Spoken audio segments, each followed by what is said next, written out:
I am Felipe, And I am Renee. We are fortunate enough to live in Canada. and like us, there are many others who are still waiting to be heard. This is a space for all of us to share our experiences, our ideas, and our victories. This is our podcast.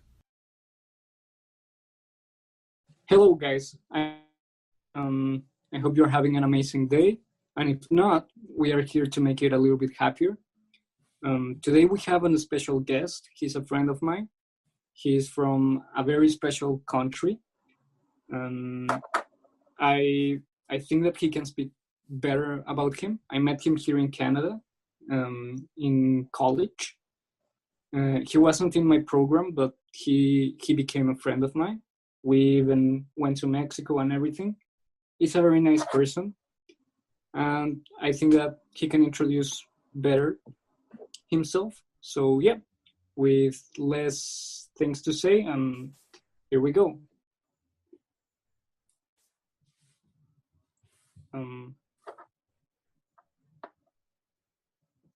Rodrigo?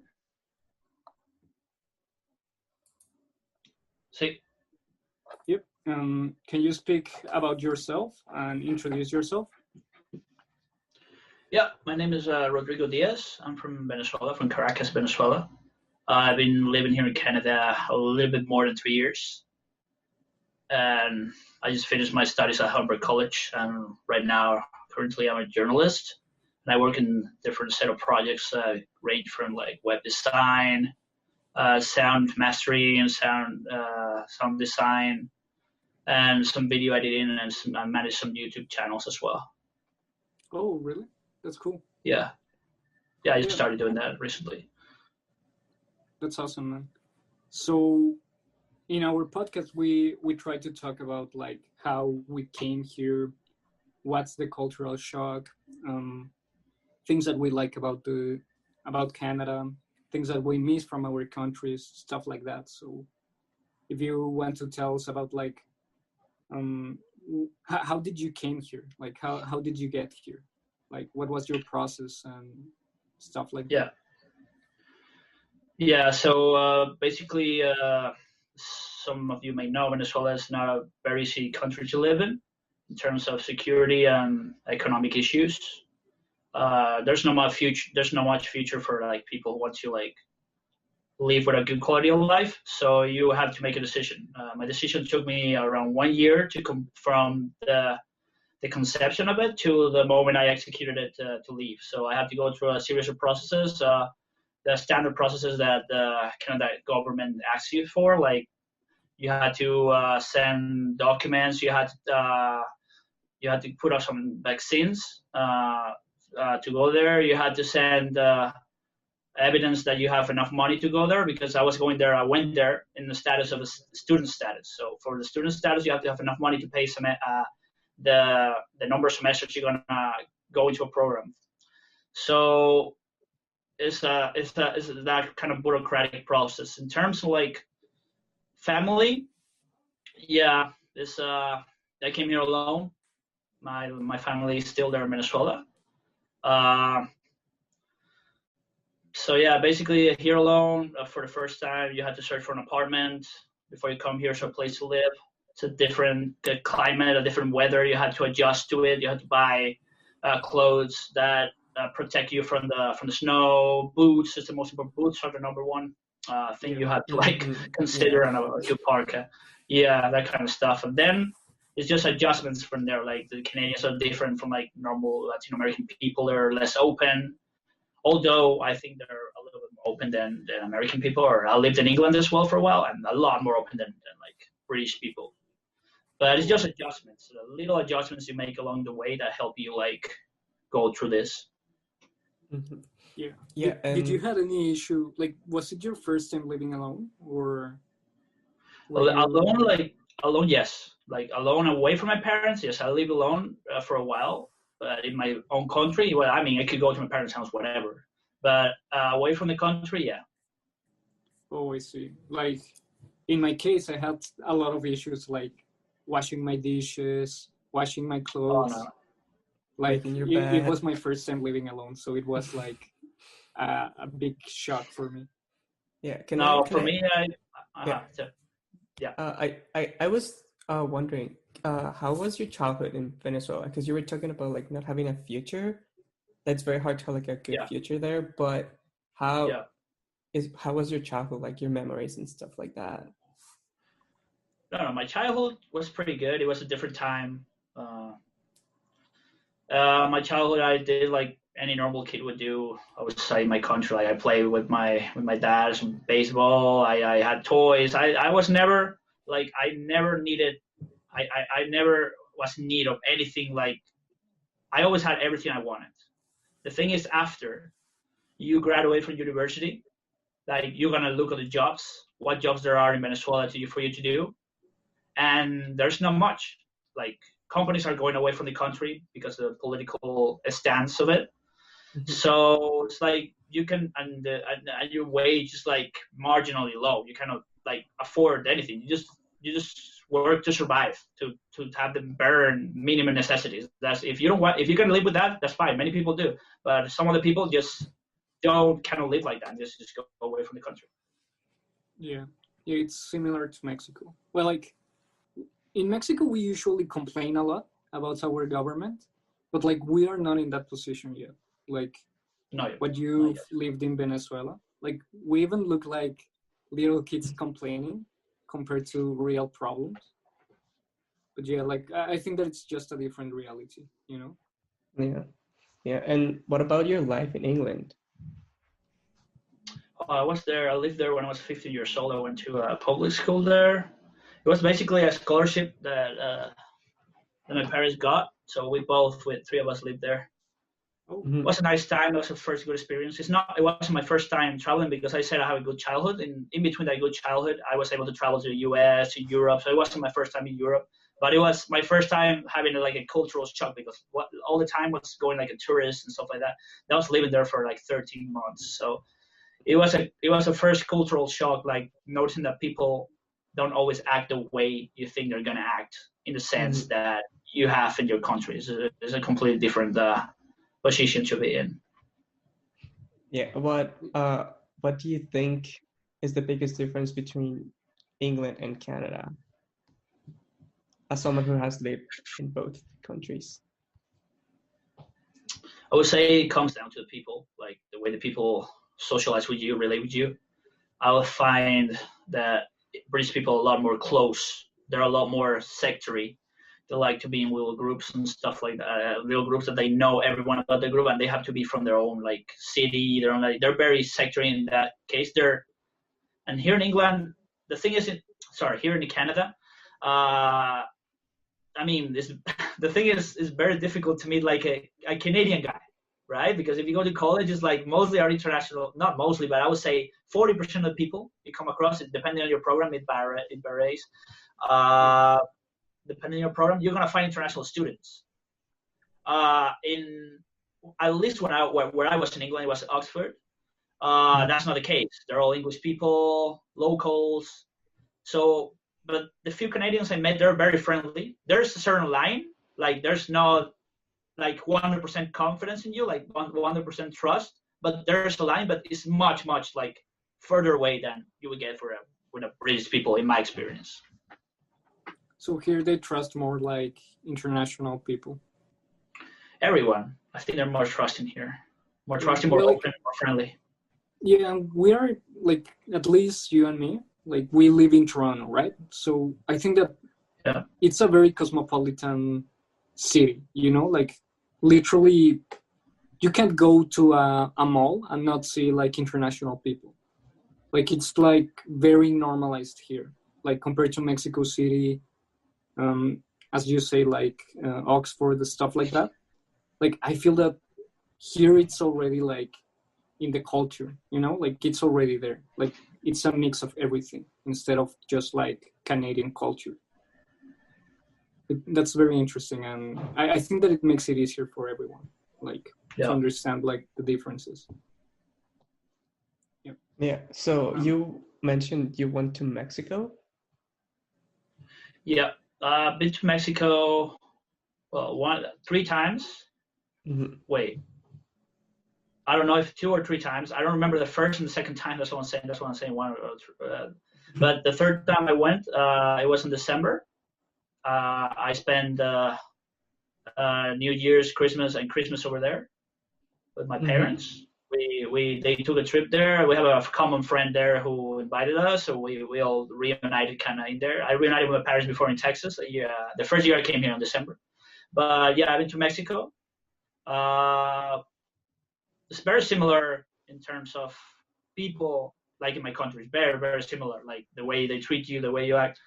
There's a little bit more of like, I would say, like services, like people, the way they treat you is more like, I don't know how to explain. It's like more, I don't really know how to explain in English. It's like, I don't know. The way they treat you is more like, sir, like you sir, and not, hey, what's up, man? It's like, sir, like, hello, sir, and my country's like, what's up, you know? Like formal, like, or it's like everything. When you go to a restaurant, when you are walking, when you talk to someone you don't know. I remember you mentioned it. Yeah. Like they treat you as, like I don't even know how to say it in English. That's yeah. Yeah, I know what you mean. So this is the thing in Mexico. Like when you go to a restaurant, or well, especially restaurants, right? Like that's where I can understand you. Like, because when he went to Mexico, we dined together and everything. And we went to a restaurant, and I remember that he was very shocked by how they treat you there. And it's because they, like the waitresses in Mexico and waiters, they treat you like very formal. Like they treat you as if you, like a boss, you know, like, oh, can I bring you this? Can I bring you that? Are you okay with this? That's a client. Yeah, to the client. Yeah. Like it's very formal, and here in Canada, I've seen it, but it's like more friendly. Like here, it's like they treat you as a friend, not as a client. Yeah. I know what you mean. Yep. Do you have any other question, Rene? Or yeah. You mentioned you're doing journalism. Did you go to school for that? Here or in Venezuela? Both. I graduated a bachelor's degree from journalism in Venezuela. I came here. That's the thing. I came here to do something related to computer science, information technology solutions, which is like developing apps for. I didn't know anything about it. Supposedly, the program was meant for people who didn't have any experience in the matter. It wasn't the case. I had to drop from that program. And then I said, well, if I cannot really, I just go for the safe thing. I'm just going to do journalism again. So because you're going to come here, that's the thing many people don't know. You cannot come here in Canada and say, oh, I got a bachelor's in journalism and start working. No, that's not how it works. Canadian government, like they're very strong, very, very, very keen on you studying here for any kind of position. They value Canadian education over anything else you can get outside. So I did the journalism program. That was a year and a half. And like from the first 5 months, I got an internship, and that's the work I'm doing right now. The same employer. I've been doing that work for over 2 years now. And where is it? That's great. Oh, it's a newspaper. It's like a digital outlet. It's called El Centro Newspaper. El Centro Newspapers. It's called an outlet. We used to print once a week. Now with the COVID, we're just printing like once every week, once every 2 weeks or something like that. But we do digital news, like local news, Toronto news. Sometimes we do international, depending on the situation. But it's mostly like local news. And what's your main role there? I'm a writer, reporter. I do everything. Everything. A writer, editor, yeah. Writer, editor, reporter, everything. I do the interviews. I write it. I send it. I pretty much. I think I'm the only employee. Most of the people are collaborators. I'm like the only employee there. Yeah, and what's the difference between what's the difference between like journalism school here and in Venezuela? It's a huge difference. First of all, I did this different program. I did a graduate program, which is 3 years. This is like a postgraduate study, which is a year and a half. The main difference I found, there's two main things. The first thing is like the Canadian code for writing. It's not just, I've been to US and I know, no, it's completely different. It's completely different. There are words that it's very similar to the British grammar sometimes in terms of that. And then there's another thing that is with the law part of it. They're very secretive here with the law, like with the police and everything. You don't hear anything about something, a case or a murder, until like weeks after, because they don't really release the details of it. Like in the US, you can go walk into a trial room. Oh, I'm gonna know. Here, if you walk into a trial room, you cannot record.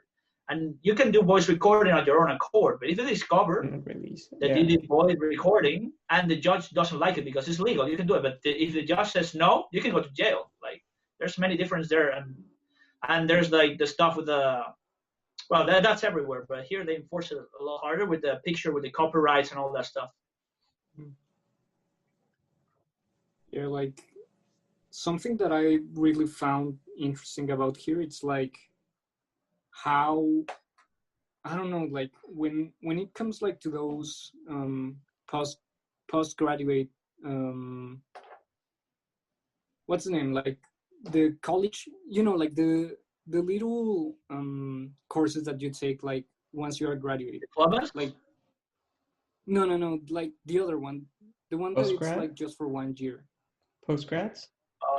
Yeah, I think they're postgrad programs. Yeah, they are only 1 year. I've noticed that a lot of people like come here just like expecting like to take it and then get a job right away. But they, like we've talked about it, like how you need at least 2 years here, like so that you can apply for your work permit for 2 years and have like 1 year of searching a job, right? 3 years even. 3 years. They give it for 3 years. But if you come here for a year, I have in my second program, because I did 2 programs after I dropped from the other one, I did post-production because I wanted, because they don't, that's the other thing. I dropped and they won't count the credits I did in that program. There's no, that I lost that money. Everything's lost there. I didn't do it. That was a waste of time. But I did journalism and then I combined it with postgraduate. And that was one period that I was investigating, researching about it, and they combined those two. You combine. As long as you have continuous education, they combine it and you can get up to 3-year work permit.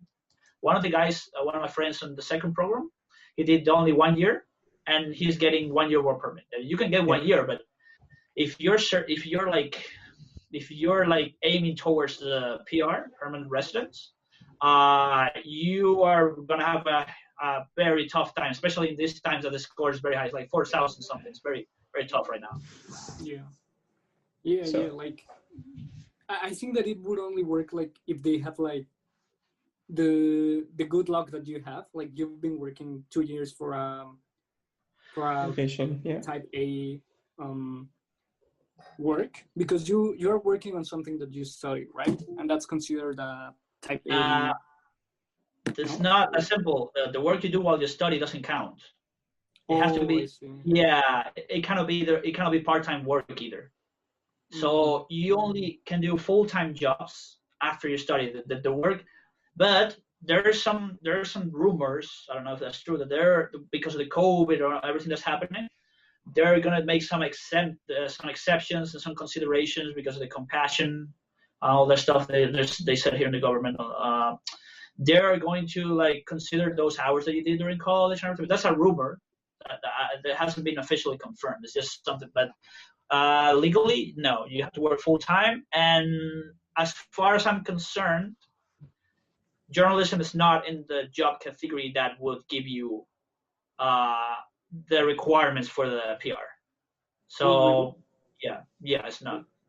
Why? Like you study for it. That shouldn't be the case.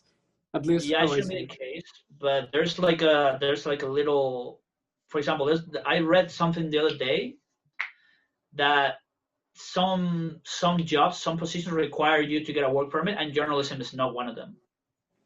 Wow.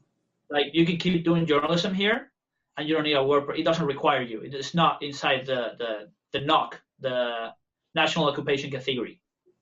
It's not on the NOCs. That's what but that could change. But right now, I don't think so. I'm not 100% sure of this, but I'm pretty sure it doesn't count. Damn. Yeah, so I'm kind of looking for. That's what I did post production. I'm doing some other jobs. I have some other gigs, but the thing is, I'm doing gigs. I'm I'm doing by contract, like a five month stuff that doesn't count either. So that my for reals, like when I get my work permit, I'm gonna ask my newspaper, because my newspaper is very flexible.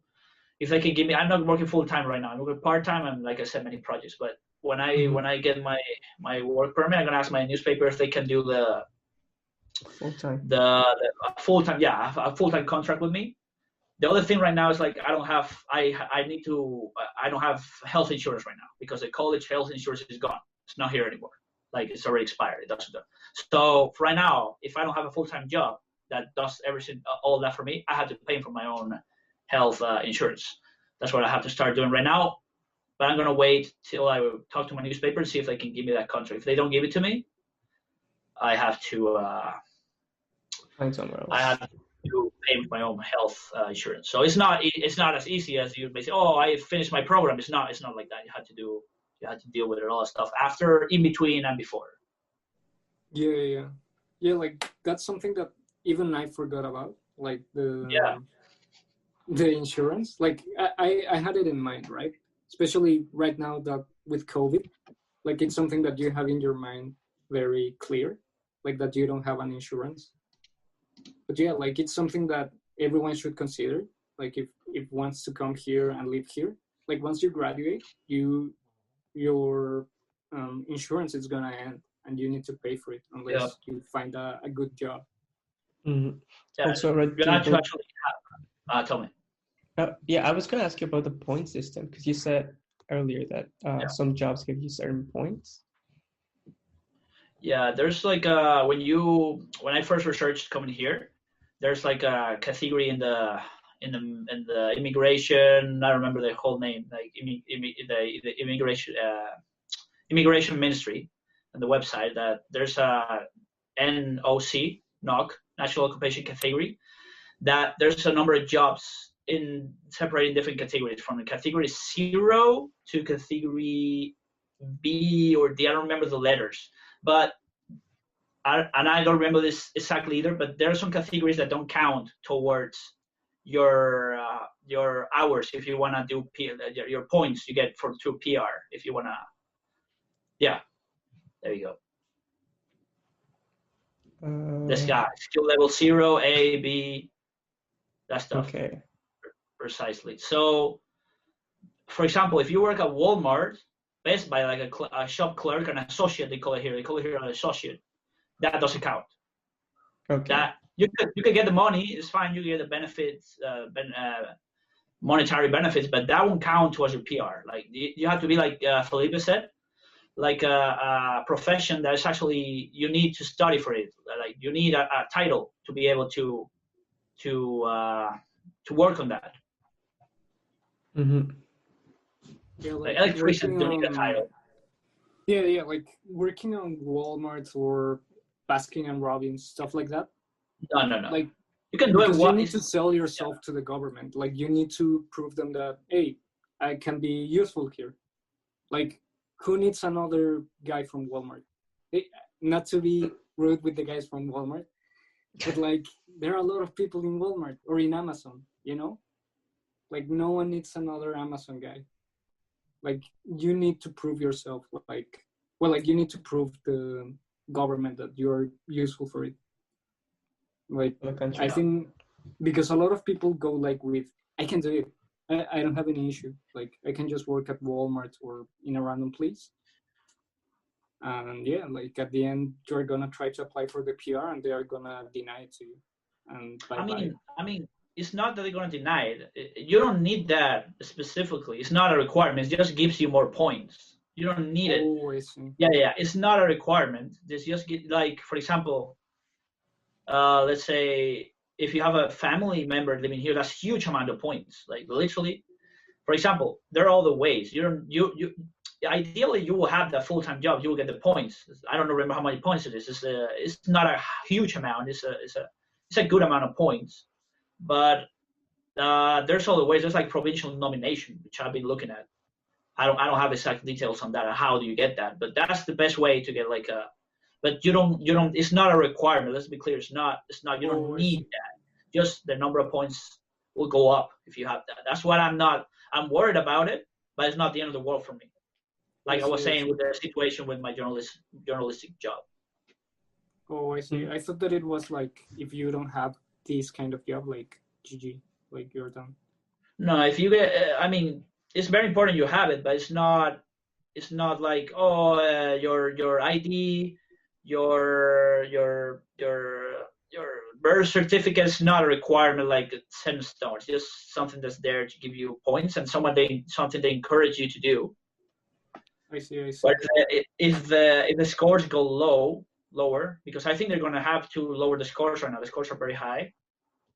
So when the scores go lower, that might be a possibility someone can apply without it. But still, I like to say that it's very important to have that. I will try to get it, but if I cannot get it, there are other ways.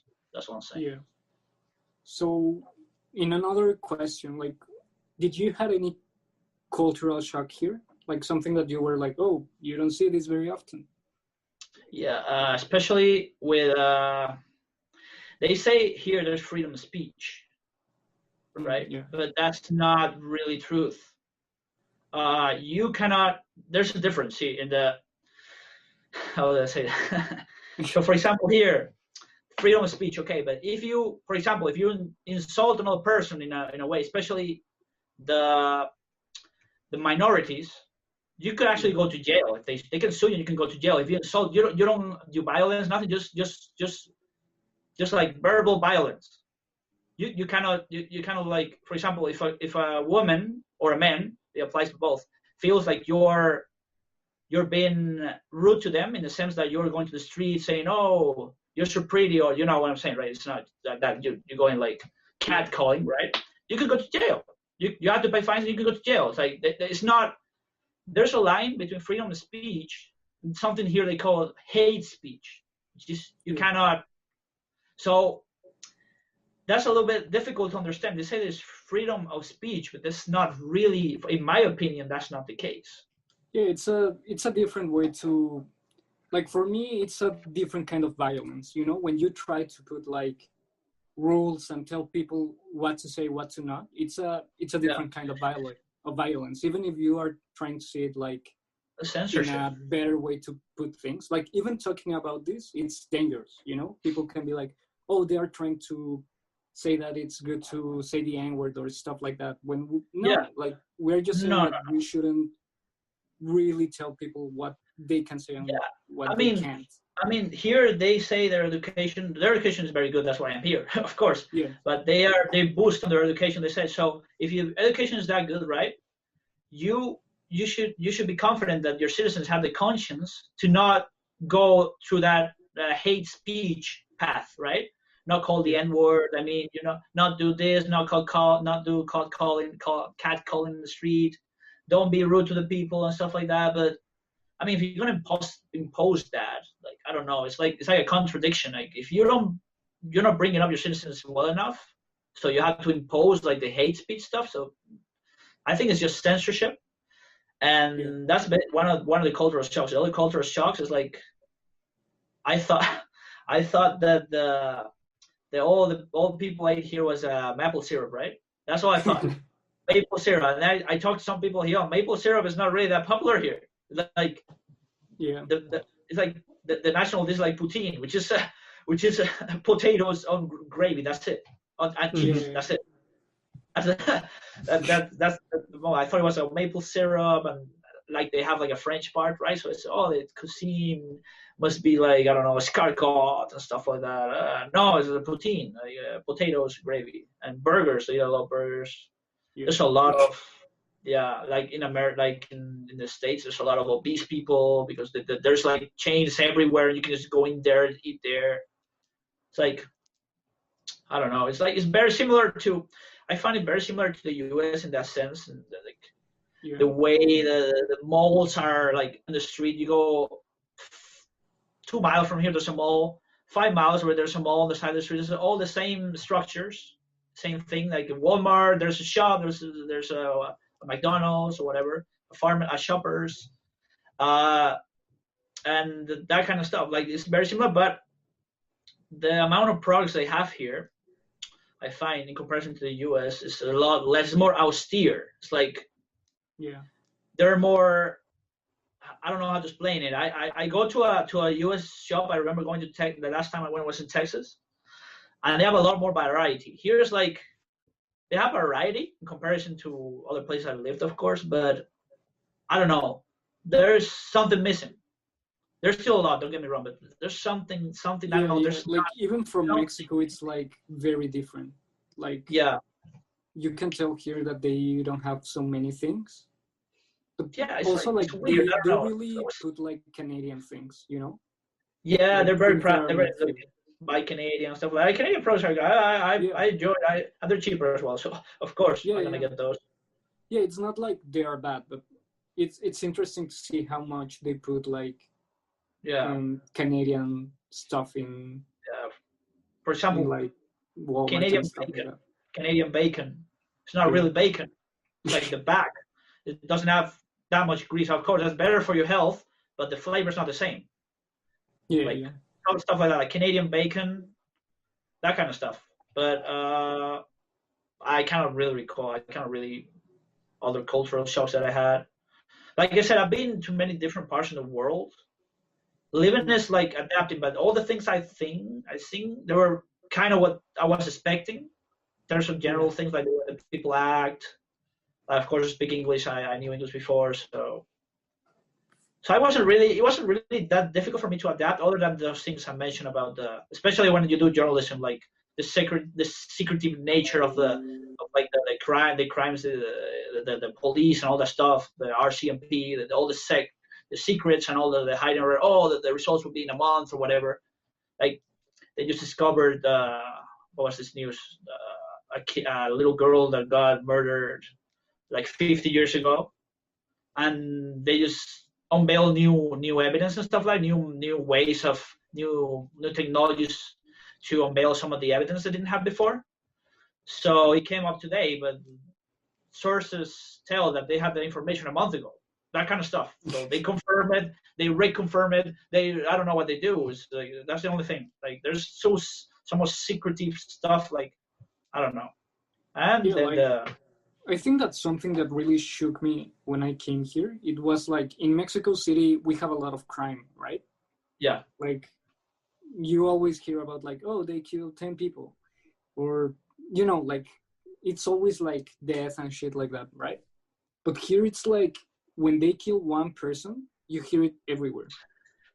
Oh yeah, you mean that? Really Yeah. It was like wow. Like even the Amber Alert.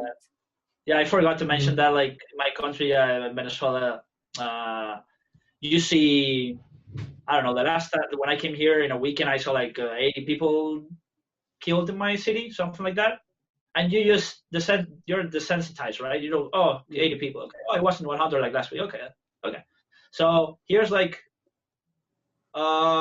people, 2 persons died in a crash. Because that's the worst. Like that, cancer and crashes, I think, are the highest causes of deaths in here. Not murders, just accidents and diseases. So it's kind of different. It's like if one people is killed, like there was a person that got killed near here. I remember they were shooting a rap video or something like that, and because there's organized crime here. There's not light, so there's organized crime here as well, but it's different. Yeah. They don't kill anybody. They kill targeted people. If you have the bad luck to be around, you will get hurt. They don't care, but you don't go around like, oh, you take your phone out and they will no. It's not like that. You can go with your phone. It's not recommendable. You can go with your phone 3 a.m. in the morning in the street walking. Nobody's gonna care about a phone. Like they don't care. It's different. Here's like they killed a guy near here. They just came in with the Uzi weapons, with automatic weapons, start shooting, and hurt like 3 people and killed the guy. That kind of stuff. That happens, I don't know, once a month, something like that. Yeah. Like I didn't know, but Mexico City, it's like the first city in the world of having kidnappings. Yeah, I heard. So here, when you know how you get like the alarm of the Amber Alert? Yeah. Like in Mexico, we don't even have it. It would be really it's like the siren. Yeah. It goes to your phone. If you don't have it on silent, you're gonna hear it. Yeah. Yeah, no, like even if you have your cell phone Oh, on silent, right? I haven't on silent. And I don't hear it. Literally, I don't hear it. Oh, I really? just get the pop up on the screen. Oh, I see. But yeah, like I remember the first time it sounded, like I was like, oh no, what is this? Like I thought that it was a missile or something like that. No, the Like, most annoying thing is that here in Ottawa we get the Amber Alert from Toronto. So we're like, oh really? yeah, we're like, what do we do? Like it's in It's the Toronto. whole. I think they give it to all Ontario. I think every Yeah. place in Ontario. Like I don't know. Like the last one, I think it was in Niagara Falls or something like that. And they found the dad or something like that. It was like 3 kids. The kids were safe, and the dad committed suicide or something like that. Yeah. Niagara Falls. No, there was another one after that, but I don't remember. No, that was like last week or something like that. It's not that. It's not. I mean, it's not that common. The most it happens like twice a month. That's the most I've seen it. I haven't seen more than that. It's not that common. But yeah, definitely in Venezuela, it's like kidnapping. Like you talk to 10 people, probably 8 of them got robbed or kidnapped more than once. Easy. Like Yeah, very. that's I what got I'm kidnapped saying. from Like, myself.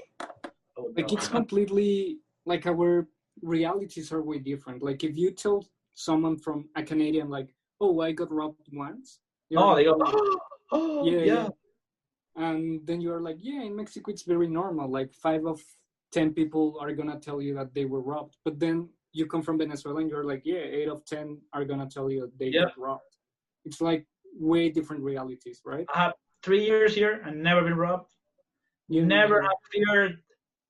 I was even the only time there was something dangerous happening was I was hours before the shooting on the Toronto Raptors parade. That was the most dangerous thing I've been, and I wasn't even at the moment. I was like before because I was reporting, I was taking some pictures and stuff. That was it. That was the most dangerous thing that's happened to me here. And some cars that don't see me while I'm walking and stuff like that. That's the most different. That's the most. But I always look in the street because in my country it's like the streets are the same. That's the other thing. Here, like they'll have all these stop signs in the streets, right? Yeah. Mm-hmm. And even if you cross when it's not, I mean, don't do it. But if you cross when it's not signalized for you to do so, they have to stop. Yeah, but I think that they're very, like, how to say it, like, they act like machines, you know? Like, if it says don't cross, they don't even look, like, to see if someone is walking. They just go, and then you are in front of them, so they stop, like, what happened? Like they get in shock. Like, they don't have the ghetto things that we have in Mexico and in Venezuela, you know? In Venezuela and Mexico, kids are playing in the streets, and so, like, even when you are learning how to drive in Mexico, the first rule is like if you see a ball rolling, you need to stop because a kid goes for the ball. Means, yeah. And I don't think that they teach that here, you know, because I haven't seen kids playing in the street. Like I've never seen that. I've seen it depends. Some close neighborhoods like those drives. Yeah, I've seen like, some. Yeah, like outside the city, like the suburbs and stuff. Oh, I see. Yeah, you live because downtown, here where I live, I don't see that. I really haven't seen that. I don't exactly. You say I live in Toronto. I don't really live in Toronto. I live in Mississauga. Oh, which is like I live in near Humber College, like really close. Yeah. So I live near Mississauga, and you can see like in some close drives. There's like basketball rings and on the backyards, and they go. Sometimes you see the ball going off the driveway and stuff like that. Mm-hmm. Yeah, like I remember one really huge cultural shock that I had when I came here. It was like literally when I came with my dad here. Like we went to Yorkdale, that it's like the big mall, and we went like literally inside, and there was this Sephora place, and they had like these you know, the screens like showing the models and everything, and we saw a guy with makeup, right, like with beard and makeup, and in Mexico you don't see that. So even my dad was like I never saw that. Like, did you saw that, Rene?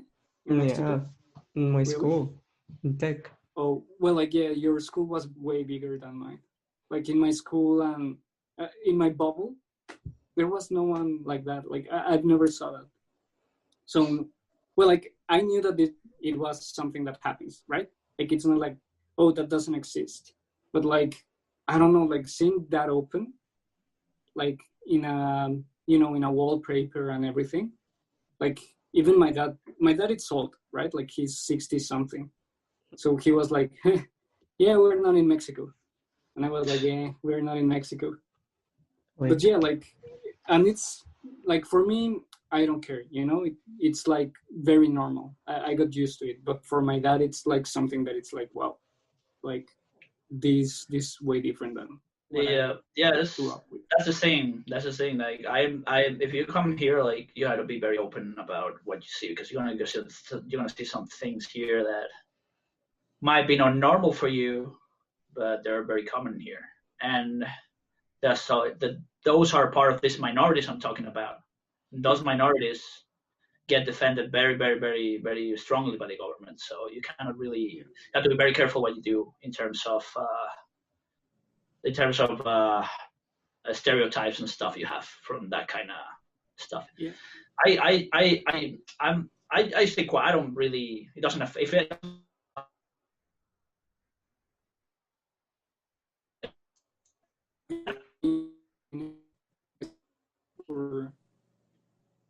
not that I no.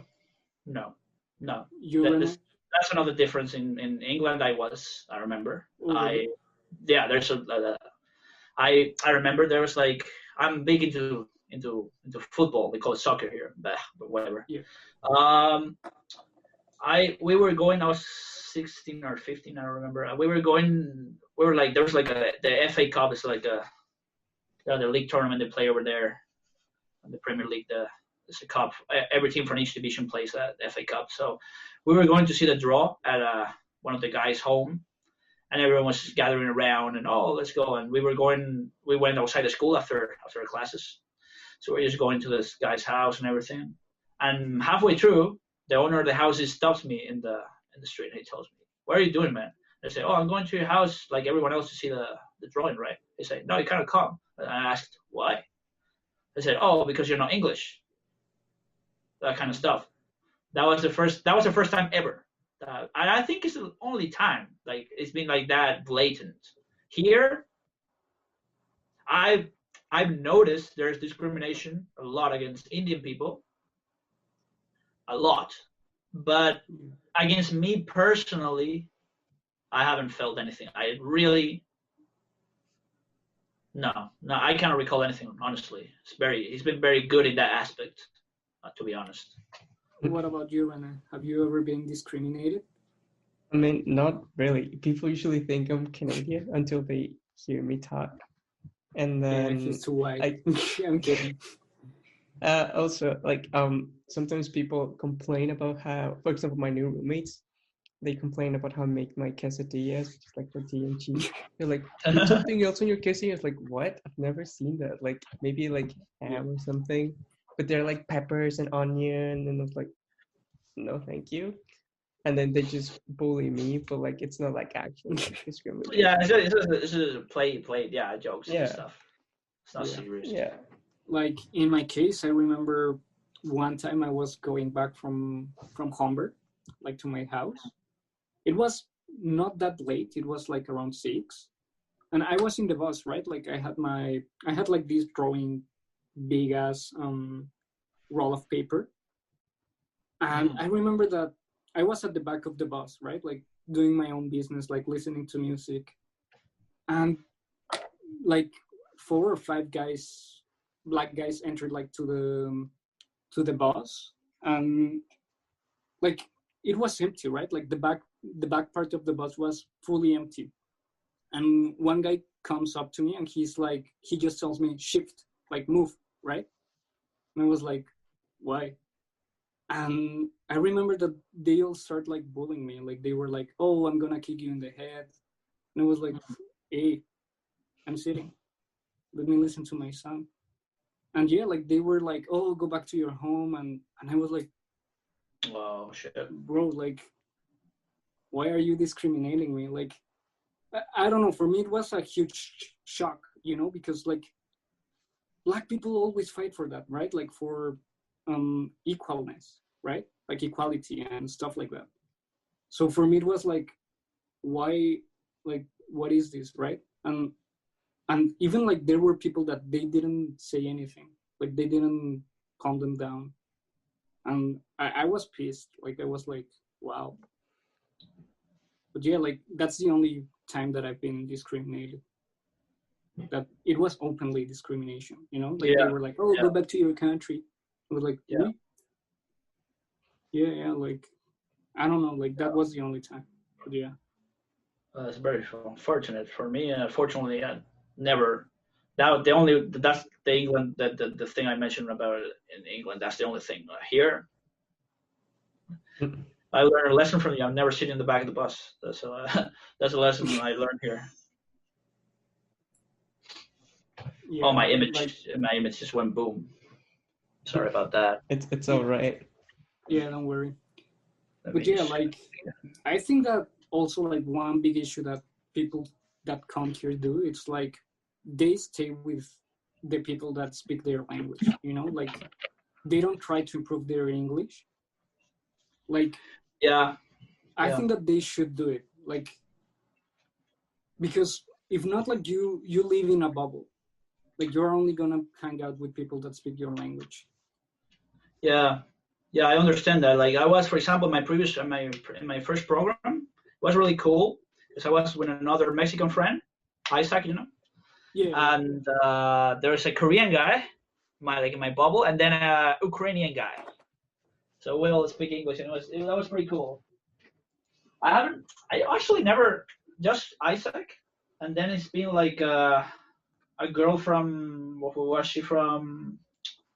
I don't remember. There was from one of those European Scandinavian countries, and then it was people from India, mostly people from India. There was another guy from India. Yeah, but I know what you're saying. Like when my parents were in Texas, they were just interacting with like Latin people, literally. Yeah, like I mean, I feel like you mentioned like some discrimination with Indian people, like that it's the majority. Yeah. At least here in Toronto, I don't know how it is in Montreal. I mean in Ottawa.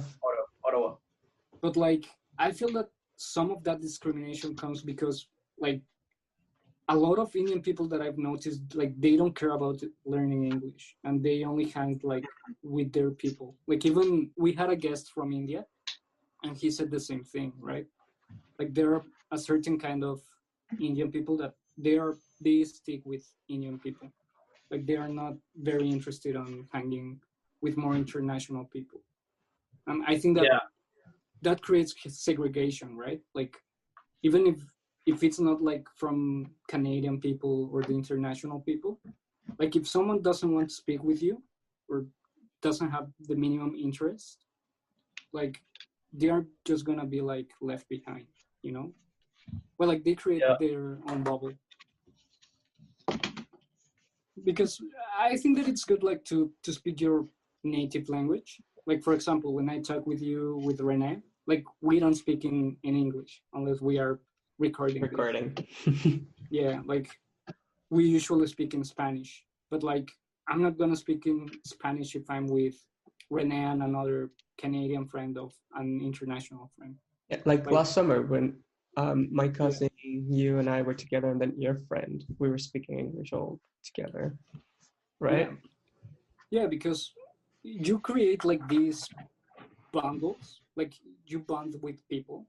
Like it's nice to know like the different type points of view, like how in different countries think. Like it's very interesting. At least I really like that. And I don't know, like I'm a very shy person, right? So if I only stick like with Mexican people and stuff like that, at least in my program there was very little people. I think that I was the only one that speaks Spanish. And if not, like I never spoke to them. Like I don't even know if they speak. Because something that also happens, I don't know if it happened to you. It's like you see someone that looks like Mexican or well, like Latin American, like we have like some resemble, and like you try to speak to them in Spanish, and they are like, "Oh, I'm Canadian, but my dad is from Honduras, right?" And then you're like, "Oh shit." I went the opposite way.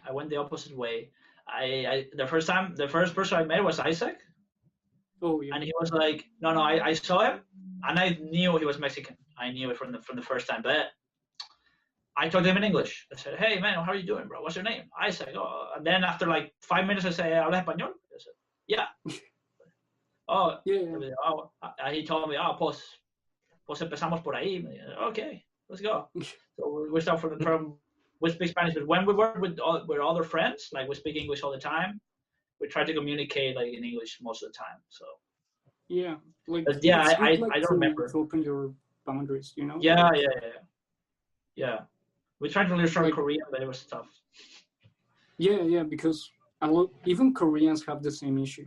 Well, like Yeah, Koreans and Chinese people, they have the same issue. Like they stick Yeah. only with Korean people. Yeah, only with Chinese yeah. people. The Korean guy that was in our bubble, he invited us to a party. It was all Koreans. All Koreans. I don't know. I feel that if you are trying to come here, try to open yourself. Like you are gonna make more friends.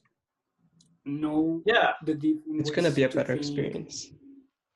Yeah, yeah. it's a more complete experience. Yeah, you need to get out of your zone of comfort if you're shy or introvert. You need to get. I'm not really like extrovert or anything, but I'm not that shy. I mean, if there's a person I want to talk, I will just talk to it. I don't really. I was like that before, but I just stopped thinking about what people thought about me a long time ago. I didn't care about it. Just lost all that. So I think that but- you're a very nice person. Like you're a good person. Well, thank to you, talk man. with. You're Yeah. you're a nice person to talk Like, to. I don't talk to you very often. Like that's Mhm. that's me. Like that's my. I don't know. Lame. It's not like it's my Lame. fault, you know. Like, but whenever I talk with you, I have a good time. It's a good conversation. Like we have fun. I don't know. You're a good person to talk with. Even Well, with thank you, women, man. it's the same thing. Yeah. So yeah, like, so It's good to other know. questions that we have, like, what do you like the most here in Canada? What you don't like here in Canada? And the same for your country. First of all, I like the weather, like the cold. I love the cold. Like I love when it's like right now it's a little bit too hot for me. It's like 17. I don't like 17. I like 10, 8, 5 around that area. When it gets to minus, I'd rather like I always say, I'd rather die frozen than die burned. That's what I always say when we go like that. So yeah, that's the first thing. The second thing is like this before the COVID. Okay, I'm not considering COVID. Whatever. Like the public services, it's a little expensive, the buses and stuff, but it's so like. I see people complaining on the social media. Oh my God, there's a delay on this bus. But I only have like 2 delays in it, like 2 problems in 3 years. 2. Well, I don't go downtown every day. I don't work downtown. Okay, but the times I take the bus and it's been like many early in the morning, in the afternoon, late at night, the last train, whatever. I haven't had any issues. 2 or 3 times. That's it in 3 years and something. The things I don't like.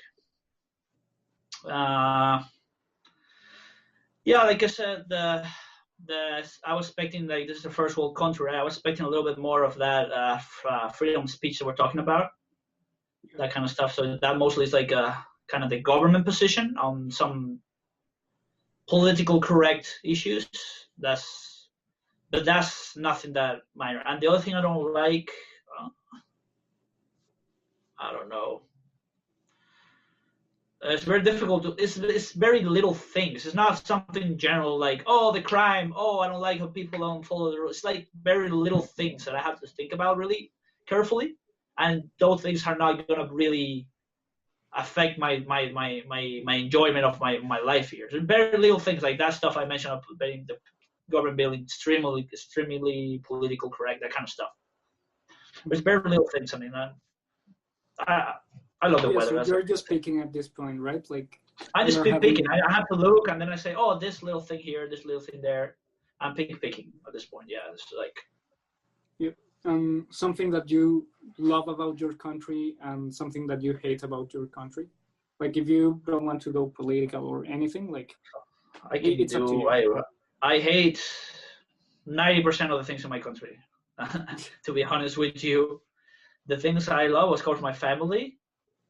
Some of the food, I'm not really. People criticize me for this, but there's like a very traditional dish in my country. It's called arepas. arepas. You don't like them? And everyone loves it. Everyone loves it. I don't care. I can live without it. I don't really. I don't dislike it, but I can live without it. My favorite dish in my country is called something called cachapas. I don't know if you heard about it. No, I've tried arepas, but I haven't tried those. Yeah, ones. cachapas. I love them. I have some. My mom last time we met, she brought me some of the packs. I have them on the freezer right now. Trying to search for proper cheese. That's one of the things I hate about Canada. They don't have the cheese I want. The fresh cheese. I try to search in Mexico. It's not there either, so I don't know what cheese I'm gonna put on that stuff. So some of the food, I would say, I have very good friends and not even friends, acquaintances that I hang with. Like I used to go to this place, to this street court where we play like street soccer all the time, like mostly like 3 times a week or something like that. Here's like, even if you're not an introvert or something, it's very difficult to get because of the groups. Like, for example, when it was a little bit warmer, I usually go for runs around here because there's a nice trail around here where you can go for runs, you can go for stretching, for some fresh air. And there were a lot of people playing football, and I was like, oh my god, I want to join. So I stopped. I was halfway to my run, and I just stopped. And they were all like Arabic. They were all speaking Arabic. They were. So I asked one of the guys who were like waiting on the sides to enter. I said, hey man, can I play with you? And I said, well, there's only 2 teams, and when these guys get tired, we get in. So, well, no, okay, I cannot play, right? No, okay. So I just leave. So it's like that kind of stuff. Like in my country was just go in the court, just wait with the team, and just go in, and the way we communicate, like the slang we use is different. That kind of stuff I miss. That's the kind of stuff. But I mean, you kind of put that against having like the quality of life you have here. Like I said, I expected that kind of quality of life. It didn't surprise me or anything, but it's just if you spend more than a year here, like actually living here, not just as a tourist or on a set amount of time with a scholarship or something, it's different. I mean, you came to get used to certain benefits you get in here in terms of quality of life. If I were to go back to Venezuela, even all the stuff I say I love about my country, I don't think it would be enough to like. Yeah, I think that would be the last question. Like, I think that at this point it's a little bit dumb to ask it, but like, would you go back to your country? No, no way. Yeah. No way. I'm doing everything that I could do to stay here, and I'm not going back there. No, definitely not. Yeah, I feel that Canada really appreciates everything. Like it opens your mind, like they appreciate your work. Like, I don't know, like when I go back to Mexico, people ask me like, hey, would you come back like once you graduate or anything? And I'm like, no, like they really don't appreciate your work. Like you're gonna get paid very bad. And as it's the same thing, going back like to different realities. Like you are not going back because living in Venezuela it's extremely difficult. But in Mexico, like, it's a little bit easier. But still, like they don't appreciate your work. Like if I go to Mexico, if I get paid like very well, it's gonna be more or less what I get here with minimum wage. So it's not fair. Yeah. Like they don't appreciate your work. Well, here it's like an hour of work. It's like 4 times the wage in my country or something like that. Yeah, same here. Monthly salary. So it's like, no. Yeah. What about you, Rene? Would you go back to Mexico? I don't know. I don't think so. I don't like, think of so. course, you can go like. It's a little bit more diplomatic. It's a little bit more diplomatic about it. I don't know. Yeah, Yeah. if like next year when I get my citizenship, like there would be like no, point. but to leave, like. Yeah, like that's what I'm saying. There would be like no point of like living in Mexico if I have a citizenship. Also, you already have your citizenship set up. I have my PR. Oh, Yeah, I have 1 year left to apply for the citizenship. His father married a Canadian lady, so yeah, he has everything set. nice. He has the. That's the only thing. That's the other thing. If you find a nice Canadian girl, a nice Canadian guy, take your chances, because that's the fastest, well, not the fastest, but the more secure way to get your stuff Felipe. to get here. So if you're a Canadian girl, Oh. I'm Call single. Felipe. Looking for single Canadian girls.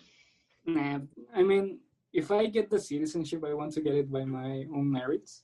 Like knowing that I mean, it's kind of your merit. If it gets difficult, yeah. COVID. Yeah. COVID. Yeah, I mean, it was nice having you here. Like, you were a very nice guest. Really Thank enjoyed you very talking much. to you You are. and everything. Yeah, You are. it's a pleasure. Sorry. Yeah, it was a fun time. Like, I really appreciate you joining us and letting us record with you.